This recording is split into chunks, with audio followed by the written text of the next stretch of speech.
it a bunch of some times. people say you can take off the capacitor. Yeah. Actually off the beagle bone. They just like cracked it off or like reflow soldered it. Yeah, but I guess it's part of a protection circuit, so it kind of Yeah, we didn't do that. It's sort of important. We just rebooted it a bunch of times till it worked, and then once it was on, it was fine because the Ethernet was working. So, but yeah, those were challenges. Another challenge, not on the technical side, but on the business side, is TBD Fest, the music festival, went broke and did not pay us. And that was like, I mean, it's not a huge deal, but it's local news-wise, it's been a big thing. Yeah, they got sued. They got sued for a lot of money from a lot of the vendors. They did not pay people because they were having problems paying the artists that they got, and they got these artists that were like $100,000 to do a concert or whatever, and they were having trouble paying them, and then they screwed over all the local vendors. Yeah, so that was kind of business risks, I guess. It was okay because we didn't ask for that much money anyway, so we kind of been like... Yeah, we did the LED towers pretty cheap. Yeah, we did them very cheap. But, you know, it does happen, and people don't always pay, and sometimes you gotta go fight people, get them to pay you. I'm the chief financial officer of Ragged Department, so the money is my thing. So you guys talked about a lot of what you do and how you guys got started, but what would you say your mission statement is? Or what's your ultimate goal with the company? So, I don't know, I'll give my interpretation. So I think that our mission is to just either A, enable people in making, right, so that we kind of do through like learn to solder kits and stuff like that, or B, delight people with things that we make. I think we make engineering really accessible to people with our projects, and often when people come and talk to us, they're like, oh, so are you guys like artists or, you know, whatever. We're like, no, we're engineers. Engineers are cool too. Like, we can be creative and do all this sort of cool stuff. I do a lot of outreach with high schoolers, and I love to talk about these projects, right? Because high schoolers are generally like, engineering, I don't know about that. But you show them these 8-foot tall LED towers at a music festival, they're like, dude, like, I want to build those. So I think those are kind of our two things that we do. We're pretty open-ended. What would you say? I like I want to be a sanctuary for creators. There's lots of companies where it's, you know, run by like marketing type folk. Yeah. You know, and they just have their engineers, and maybe they cut them like 2% of the profit and make them do like 90% of the work. Yeah, that is true. Yeah, I don't know. We do a lot of things that don't really make that much sense as just chasing joy, but you know, it's ours to, you know, mess around with. Yeah, plenty of business people are like, I don't get it. Like, what are you guys doing? We do, also, a side we haven't really talked about is we do client projects as well. So I was telling you, like, TBD Fest kind of came to us. There are other people who come to us with projects, and they're like, hey, will you build this thing? I have the idea, and I want to start a business, but I have zero technical skills. So we do some projects that are just straight cash, like, people just approach us, we say, okay, it'll cost this much money, and that helps us fund all of these like fun projects that bring in a little bit of money, but definitely not as much. But the idea is we're going to transition to more products, and if we sell more products, those can fund the rest of our activities. Yeah. Yeah, we've done a lot of web work, which isn't, I don't know, what we all love. Like the ideal project is like an Internet of Things, you know, because we have like web people and design people and engineering. So like something that combines everything. So it's like physical but connects to the internet is the most fun. Yeah. But there's a lot of web work out there, and it pays pretty well. So we do that too. Yeah, we're doing an app for PBS. We did one for the Sacramento Kings. Yeah. Or we did their website. Yeah, if you go to Sacramento Kings, we made that website. Well, we made it off kind of a template that the NBA gave Yeah, us. They have lots of strict rules about their branding and stuff. But yeah, Rocket Department Kings. So yeah, we do. I don't know. We're kind of all over the place, but that's okay. Sometimes it's fun to be all over the place. When you're a small company, it's a better time to take risks, right? If you become an established company, you have like 25 employees, taking a risk can not be as good, right? You know, it has to be a calculated You're risking risk. someone's job. Yeah. Right now, we have Andy on part-time, and then the other Andy is a full-time employee, so we pay their salaries. But the risk is much lower. That we're able to pay you every time, so that's good. Yeah. Not very much. Andy's like, the risk is not lower. Also, Emma, you mentioned that you double majored in both computer engineering and computer science. Yeah. How did you fit that into your schedule? Yeah, so I didn't actually come to college planning to do that at all. I came as a computer engineering major. And so I took like the Intro to C class. I don't know if they still do that, but it was with this lady named Haya Bragg, and she was like the worst teacher ever. She was awful. And I loved programming, but I was really disappointed in the education that I got. So I decided to do my electives in the computer science department. And I had finished enough electives for a minor by my sophomore year. I think I took like 4 or 5 classes. I had a very busy schedule, but I took all these electives, and I was like, okay, I finished the minor, but I want more. And I was pretty close with the people in the computer science department. I was like, hey, is this totally crazy? Like, if I were to take more classes? And they're like, no, you can do that. So I got a BA in computer science. I never did a senior design project in computer science. My senior design was in the ECE department. But I did all the classes, or enough classes to get the BA. And I took all my senior electives in the computer science department to kind of make that happen. Yeah. So it was cool. I loved it. And now at Intel I work as a software engineer, so I really program every day. It's the work that I do, it's useful to have the hardware background. I work with a lot of hardware engineers and firmware engineers. So to know what they're talking about is valuable, but in my day-to-day, I just write code and read specs. Read a lot of specs. They don't teach you that in college, that you'll be doing that. You read a lot of spec sheets, too. Yeah, data sheets are the best. Yep, lots of data sheets. So what's it like splitting your time between rocket department and your day job? It's hard. It was really hard. So I would say that I go to work 9 to 5-ish at Intel. And then afterwards I usually we have a small office downtown for rocket department.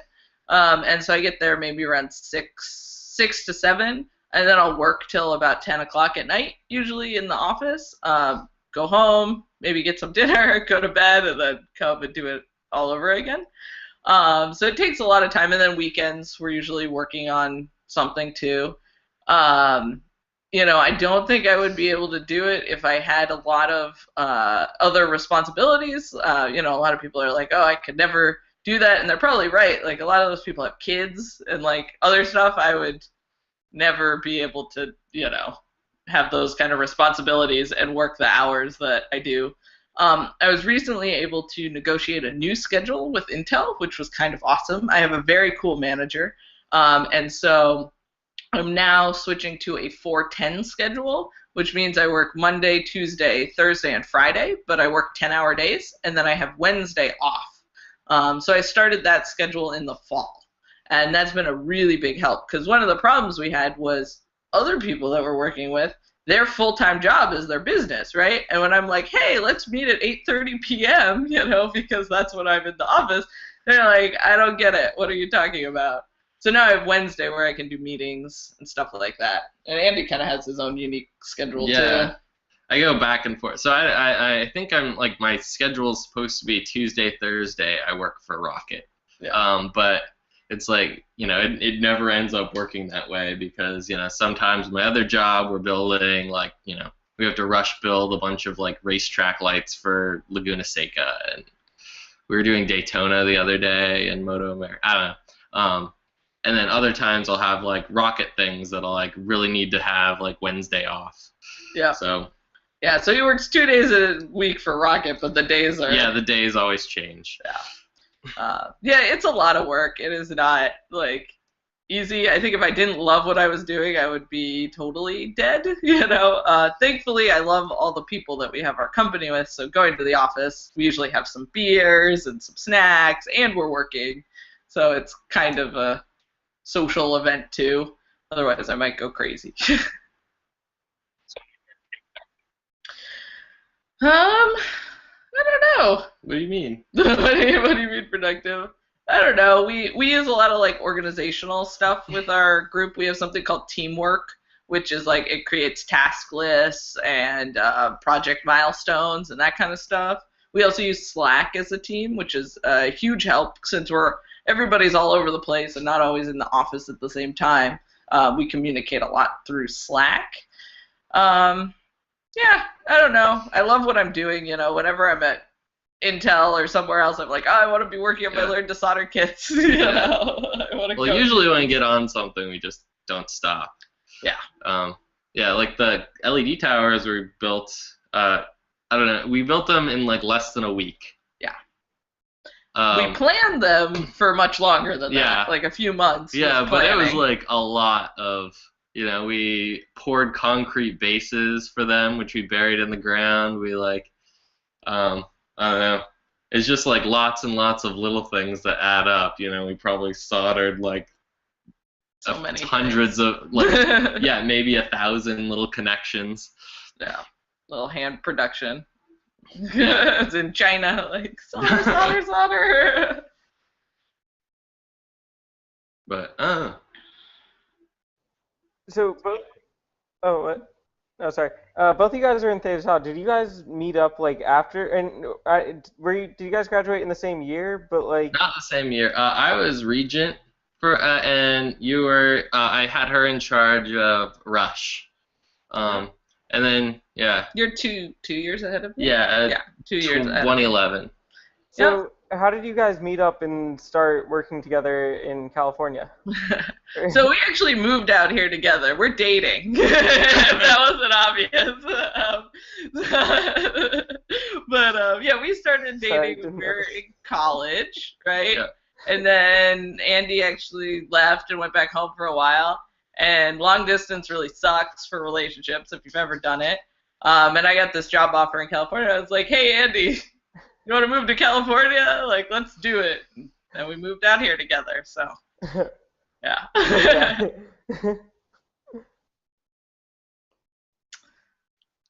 No, we make stuff. Awkward silence. No.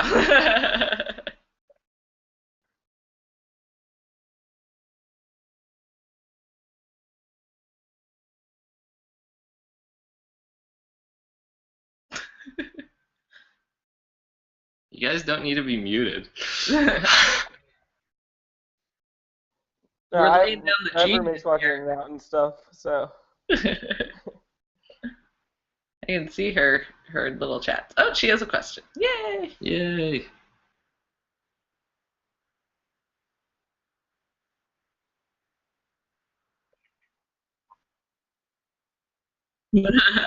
I love the cereal video. Wait, is there a video? There is a video of it. I think it might be like I don't know which one. It was probably like a test video. Yeah, maybe I should find a better picture of the cereal machine.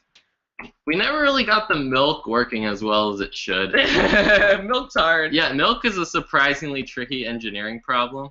Yeah. We have lots of pictures on our Facebook if anybody's curious about the projects we're talking about. You can just look Rocket DEPT on Facebook, and we have got tons of stuff. Yeah. Oh yeah, Ready Set Zero. Oh, this is this video. Oh man, this is the one where you're talking. I was so excited and nervous. Hi, I'm Emma Fletcher. I'm with Rocket Department from Sacramento, California, and we brought Ready Set Cereal. Ready Set Cereal is an automated cereal dispenser. You place an order from a web app, and you can choose from 3 different types of cereal. Once you place a bowl on the stand, it has a light sensor. It will sense the bowl and then dispense your cereal. It also has a spoon dispenser, and there's a milk dispenser too. Yeah, favorite. We were editor's choice for our cereal dispenser, so they made a video. That was great. Yeah. They gave us a little blue ribbon. It was fun. I met a billionaire at that maker fair. Okay, so I got this question. Oh, do you guys take interns or people who won't work like full-time but will contribute to Rocket Department? Yes, we did have an intern last summer. So we don't actually go out looking for people to work on projects, but we found that people love the stuff we build, and then they come to us and ask to work for us for free, which when you're running a small business, you're like, yeah, that would be great. You know, we don't have tons of money. So a local college student, I think she was a sophomore level student, saw the projects we were doing and just emailed us and said, hey, I'm looking for some work experience. Can I come work with you? And so we said yes. We decided not to take on a full-time intern just because we're not in the office like normal hours, and it was just difficult for us to manage that. But we had her come in 2 days a week and work on projects with us. Work on a cat Fitbit. She worked on the cat Fitbit. And that was pretty fun. I think that was fun for her, and it was fun for us. And we work with other people too in the community. I think we spend more time kind of providing like advice and mentorship to people in the community who are new and starting their own business. A lot of people who start their own business don't have technical experience, and they have no idea how to talk to a developer, where to find a developer, what questions they need to be asking, what problems they need to be solving. So we work out of a co-working space, which has about 200 other people working in it. And they tend to kind of come to us for technical advice, I've found. Yeah. So we just do that kind of free of charge, just as helping the community kind of grow. Yeah, we were talking to a guy the other day who wanted to, I guess he runs a company where he takes people on like tours of Peru, and he wanted to get a drone flyover of the entire 5-day hike. So he spent I don't know, a couple hours talking about how you would do that. I think now he wants to send us to Peru with a drone. Yeah, crazy ideas. Yeah, but but it's kind of funny because, when you're in engineering school, you know a million engineers. I was there, I was like, oh yeah, I know a biomechanical person if I have a question about that, or a mechanical engineer, or civil engineer, or whatever. I had a list of people I could talk to, are usually Theta Tau brothers. And then you come out into the real world, and, not at Intel, but when I'm out, in Sacramento at normal events, they're like, oh my God, you're an engineer. I've never met an engineer, and I'm like, what? Really? They're like, oh yeah, I'm trying to work on this thing, and I don't know anybody in computer science. I've never been able to find someone. And I'm like, I have a list of 10 people long who I can ask a computer science question to if I don't know the answer. And it's kind of a really different, it's just crazy. To me, it was totally mind-blowing that not everybody hangs out with engineers all the time. But I guess that makes sense,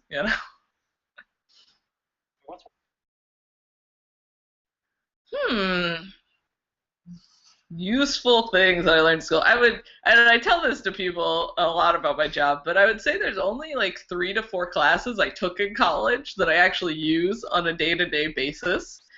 Many of the classes just simply don't apply to what I do. They were interesting.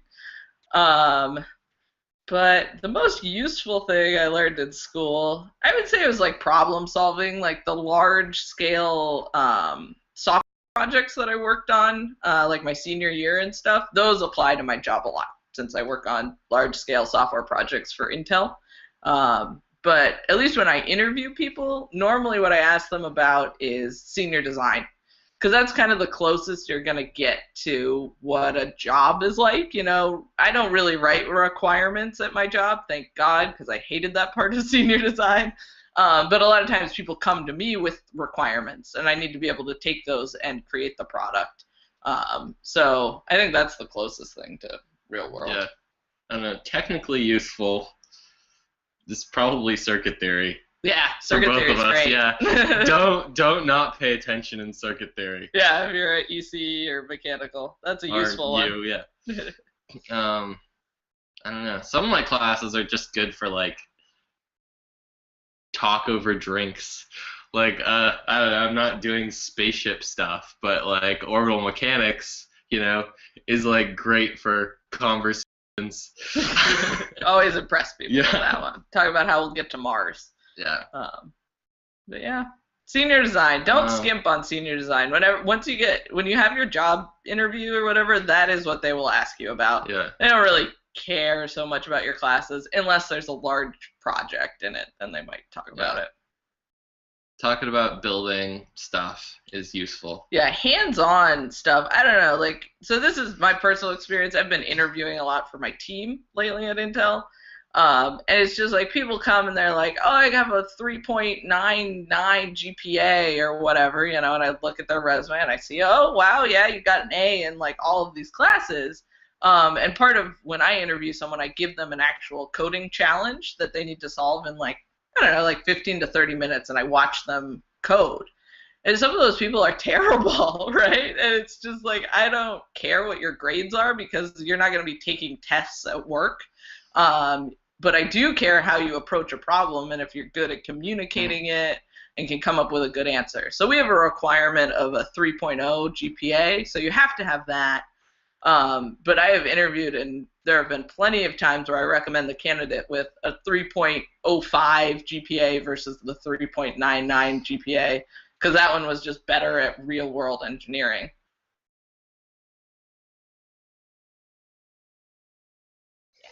Awkward silence. I need more coffee. More coffee. Yeah, so what are all your guys' backgrounds? What are your years, and what are you guys doing? I'm curious. Nerd. Yeah. Cool. I'm a sophomore I'm studying computer engineering. I kind of want to start working with embedded systems and stuff, but I still have a lot to go with that. Yeah. The embedded systems classes, at least when I was at GW, were not very good. What's the professor who teaches them? Have you? No idea yet. Oh, I can't remember his Yeah. name. He's Asian, or at least that when I was there. And they're using like outdated stuff from the 90s. You'd be way better to like go. I had a class with an Arduino, and Yeah. she didn't. Yeah. It's way better if you want to get into embedded systems, go and start playing with like Arduinos and Raspberry Pis, and that's like the current. Yeah, I usually work with Raspberry Pi. Yep, that's perfect.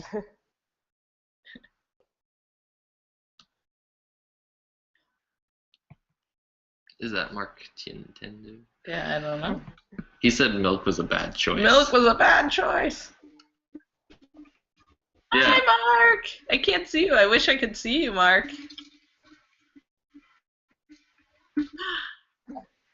Yeah, I know Mark. We go way back. Good old days of Tech Collective. Mark's not going to talk, though. He doesn't like talking. I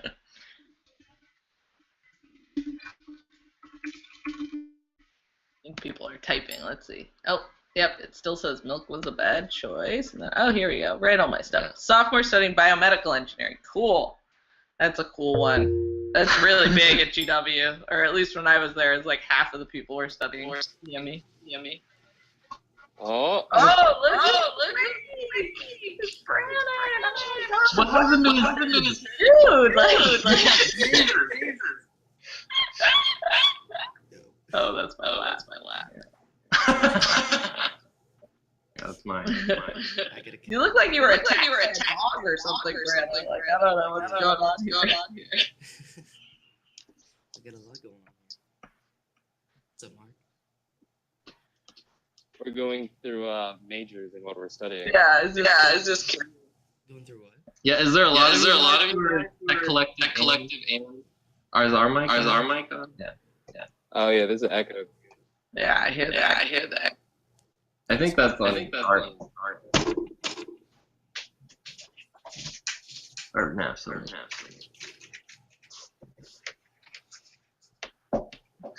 Mark's got it. Okay. Is there a lot of you guys who are Theta Tau Tech Collective crossovers? Just one or two. Yay!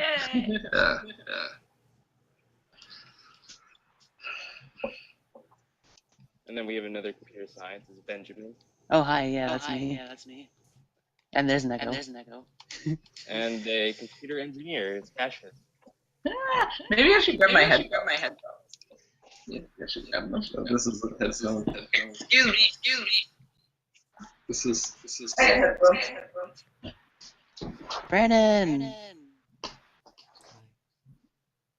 I can't hear you.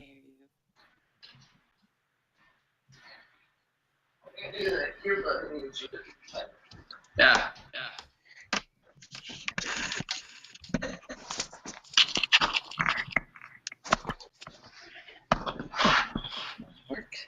Does that even plug in? Yeah, I cut off some.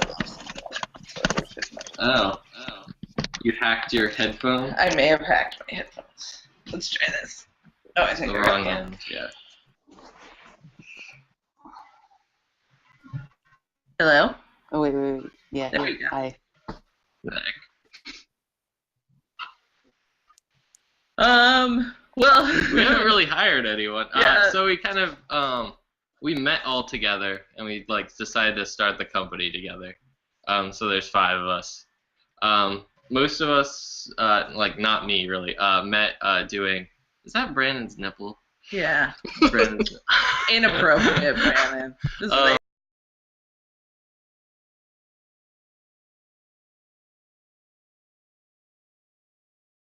you get together, with people in your community and you try to build things to make the government more transparent and work better for citizens.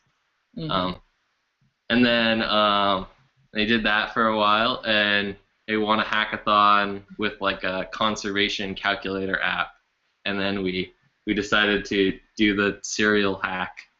Yeah. And I think that's the best way to start a company or hire people or whatever is actually work with them, because then you'll know. A lot of companies, I see this more frequently now, they have a trial period for the employee. And I know that Netflix does this, where they give the person an offer, they sign them up, they start paying them payroll, and I think after 1 month, the manager and the employee meet, and they say, yes, this has been working, or no, it hasn't been working. And if it hasn't been working, Netflix gives them 2 months' pay as severance, and just sends them on their way. And the employee or the employer can make that decision. And I think that's a really valuable thing, because having a bad employee is awful. It is the most toxic thing you can have in your company. I would rather just pay 2 months' salary up front and have them gone than have to deal with them for a year or 2 years, just kind of half-assing their work or whatever it is just really bad. Yeah. Well, Intel, it's impossible to fire people. Yeah, it's impossible to fire someone at Intel. Almost impossible. It takes 2 years. Yeah. I work at besides Rocket, my company's really small, and so it does not take that much to fire someone. There's a guy who would he's working on brackets for our motorcycle lights, and one of them he got wrong 4 times, and our boss told him or asked him if he would bet his job on it being right this last time, and he said yes, and he lost, so he doesn't work with me anymore. I mean, that's rough, but kind of fair. Yeah. And I feel like all the corporate, gigantic corporations are kind of like that, where it's impossible to fire people. Yep.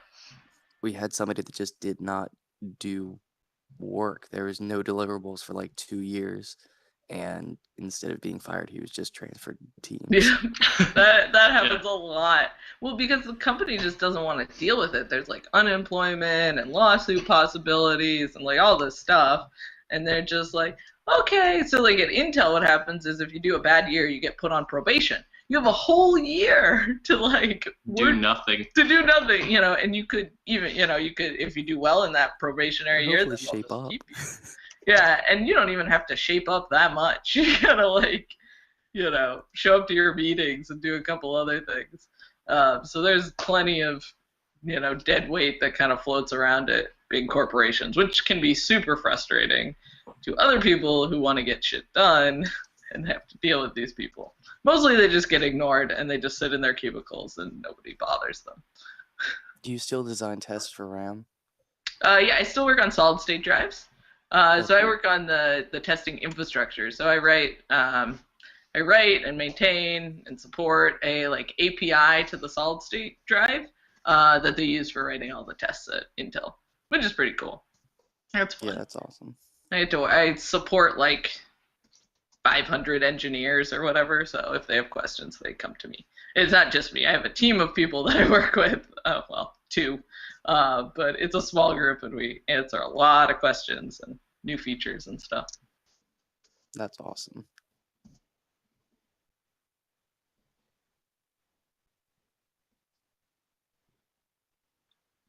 Sure. Sure. I'm ready. Do you have any technical questions? Or, Technical questions. or do you want to be? Or life after college. I don't know. Yeah. We're flexible.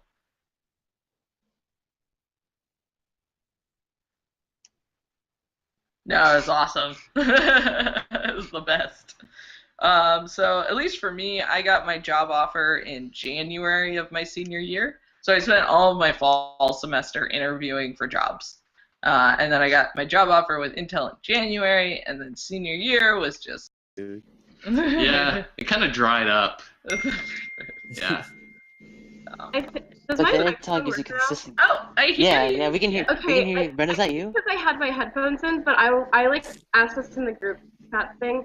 But I want to know about like what cool events you guys did that you like still remember now that you really like doing.